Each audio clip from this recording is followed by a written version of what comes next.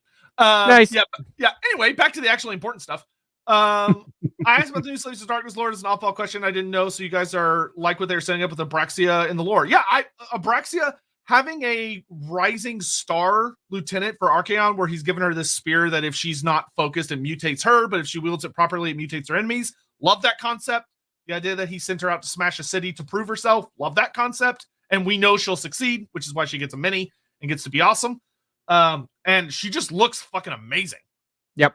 Cool model. And I have more important things to say. Gene Stealer cult. Yes! I know. I'm meant to be talking about Warhammer, whatever. Gene Stealer cults are freaking awesome. The second I saw that lovely little curved tail, I was like, yeah. You know, I've always wished that they would make a Gene Stealer special character that's like a person that the hive mind maintains their sentience through multiple iterations. And it's like a Pope-like character who like preaches to people, especially if the hive mind just wipes his memory about the part where he gets eaten at the end. So he's like a fervent believer, and then he dies every time he's successful. I think that could make a really fun character. Yeah. But anyway, do love me some Gene Stealers. So yeah, Ungrim is an absolutely gorgeous little model, and it's really nice to see that they're diving into the existing lore. Yeah. Not a surprise. I will say the fact that they have the Goblin Hewer is weak ass, but I'm interested to see what they do to justify it. I imagine they're just going to say, here's a Goblin Hewer. It's a thing, right? Because we've got stairs. Yeah. Yeah, I think in the Empire book, didn't they just like throw in the fucking Hellfire volley, the Hellblaster volley gun? Yeah. Oh, you mean the hell? Yeah. What the hell? Those the Hellstorm rocket battery. Yet. The Hellstorm rocket battery had not been invented. The Hellstorm rocket battery is not invented till 200 like years later. 200 years later, and it's weak. Obviously, they've got a kit. They're going to sell it. I understand, but nevertheless, yeah, I am hoping those are kits that they like initially are like, hey, look, nostalgia bait, buy it, and then hopefully maybe as the lore goes on, they'll just basically stop and just. I'd just like to say, Kamen Otaku is pretty much all we've done.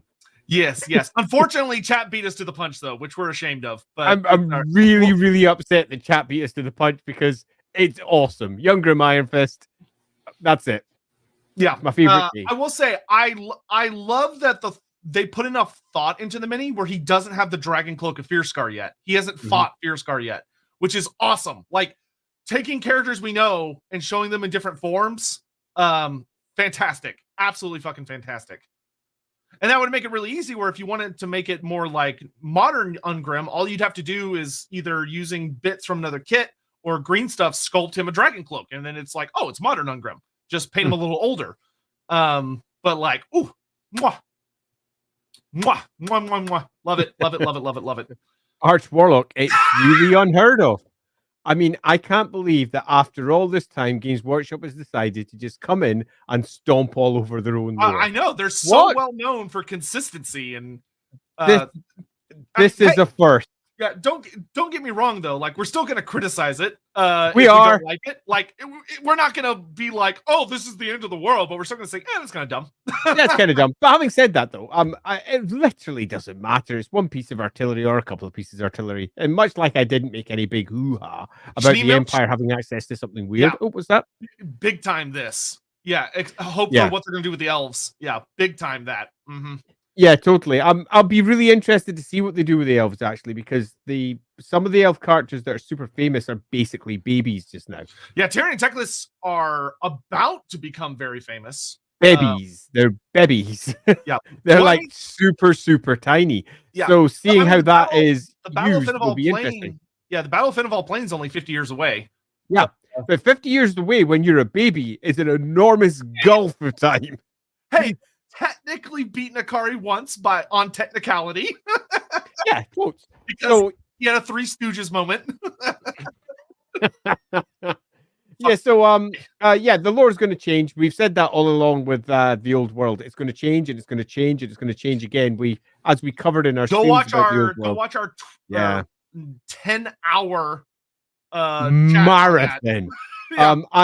And I think it's a really good stream actually, because although at points there was some really weird changes, we both really enjoyed going through the book, and we really enjoyed the book as a whole. For all, it made some extraordinarily odd choices.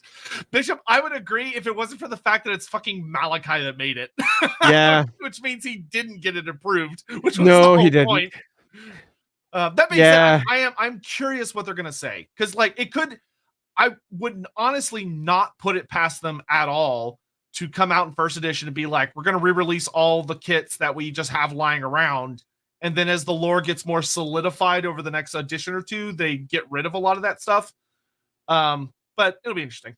Just to bring up that point, Hammond, I think the answer to that's almost certainly yes. Yeah, they're not. the end times Nothing is being changed, but in the end times, so everything that the end times produced, for good or ill, is pretty much what sets up Age of Sigmar. And whilst yes, they'll retcon individual little pieces here and there as they go, particularly on the Age of Sigmar side, because on the Age of Sigmar side, that's the primary push from the studio. The Old World, I think, is almost certainly not going to be changing anything except to support Age of Sigmar. So if in Age of Sigmar they went, Malarian actually was never Phoenix King all along, suddenly he won't be in the Old World. And that's how it will work. It won't be the other way around, I think. Yeah, that's the, if you're looking for end times retcons, which a lot of people like to do, it's not going to come from the Old World. It's going to come from AOS. Yeah, agreed completely. AOS is most certainly appears to be, at least at the moment, taking the lead on the design side, where the Old World is very much following along, picking up all the cool extras that it can. Glam, personally, I would be really sad if we did not get a Finnabar model. It's about time to bloody get one. I've always loved that Phoenix King. It's like, while technically, like, if you compare him along, like, against, like, Tyrion, sure. But, like, he was a skilled warrior. Like, they made a beautiful design for him to go along with Age of Reckoning. Age of Reckoning was a really nice version. He's actually in the game. There's also a comic book that has, like, some of the most fucking beautiful art ever made for an elf of him, where he's in his full armor and he's got his big flaming sword and shit. He looks amazing. So making a mini for him, I think, he was a world wanderer. He traveled the world. Copyright Phoenix Inferno.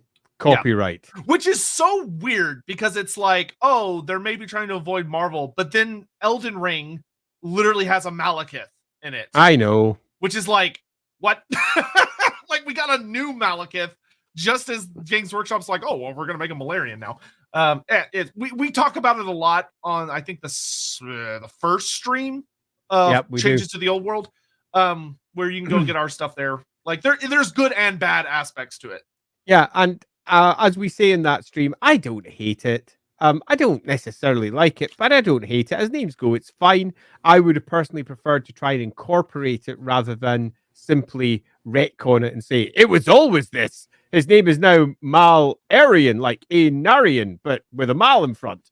It would have been nice for them to... Evil and Arian, exactly. Look, it's bad and Arian. Here he comes. Really? Is that what you named your son? No, in Eltharid, Mal means lovely. He's lovely in Arian. It's just someone being like, Malarian. He's like, I know. He's like, Malarian, no wonder this guy's got daddy issues. My lord. Totally. Malekith, bless his soul. But yeah, we covered that a good bit inside our first stream about the changes between... Oh, are we coming to the end of this section? He just was... No, it was just camera cuts. No, I think he might be coming to the end. Yeah, he's doing a lot of pointing. He's just He is doing a lot of pointing. Oh, here we go. What have we got? We've got more... I don't. Okay, they just jumped straight into another going trailer. underground. Oh, I think this is for the new season of Necromunda, because apparently it's like a new setting or whatever. Oh no! What? Why'd they cut to another trailer? Okay, hold on. I have to see what they're doing. What did you think, Si? It does indeed, yeah. Necromunda is a big place, of course, so it could be Sandy. Who knows? Who knows? And of course, some shiny new miniatures by the look of it as well. If you reckon you know the answers to these questions, folks, make sure you. Oh, okay. So that was a teaser. So like they did the Horus Heresy teaser. Yeah, that was a teaser. Wow, 40K is getting kind of not having a great time. Like, fantastic there announcements, will and even that be stuff teaser I out promised as well. Who knew? Fuck Well, no. I reckon that's about it. Oh, I almost forgot. There is just one more thing to show you. Okay, so this is going to Enjoy. be 4th edition AOS. So this is going to be the big cinematic trailer, I think. Which About unfortunately, bloody time. here it comes. God, I really Can you wanna risk listen the to this. sound? I want to listen to it too. Yeah, yeah. God damn- oh, look at that. Slumlord.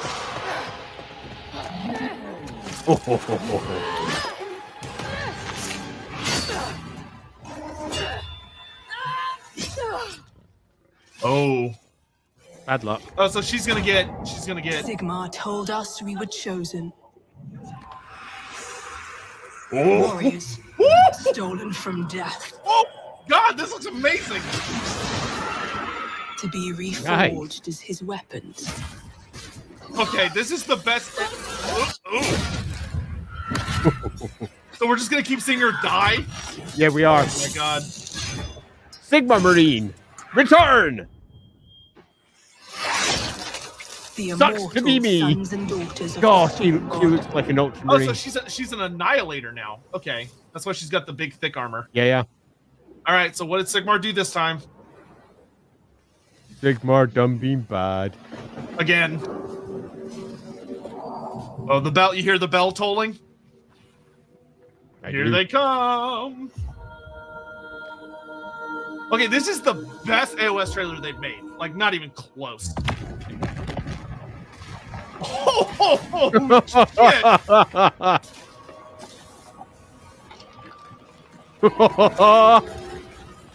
Is Skaven Blight actually coming into the realms? Oh, shit. Here they come! No, don't ring bells against Skaven. Don't ring bells! Asking for trouble. Oh, rat wolves are back. We got new wolf rats. New demigriff type minis.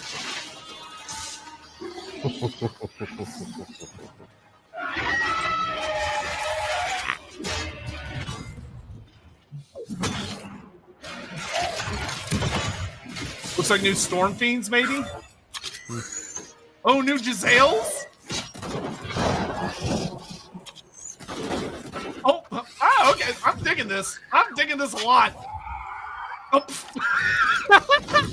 oh they got the anti-air gun. Crank it! Crank it! Crank it!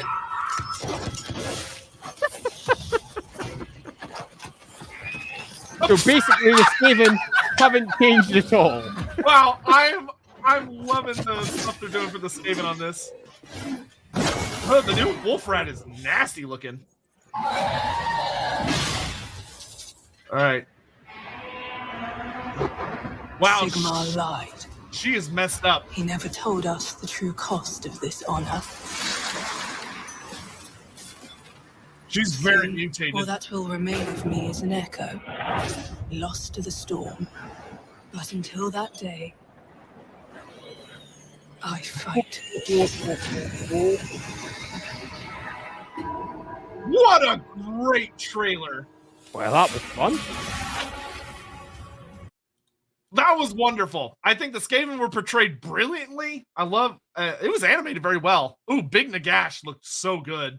Yeah, Big Nagash was super fun. What amused me most is the Skaven haven't changed at all. Nope, they're the exact same. A bajillion years might pass, but they are identical.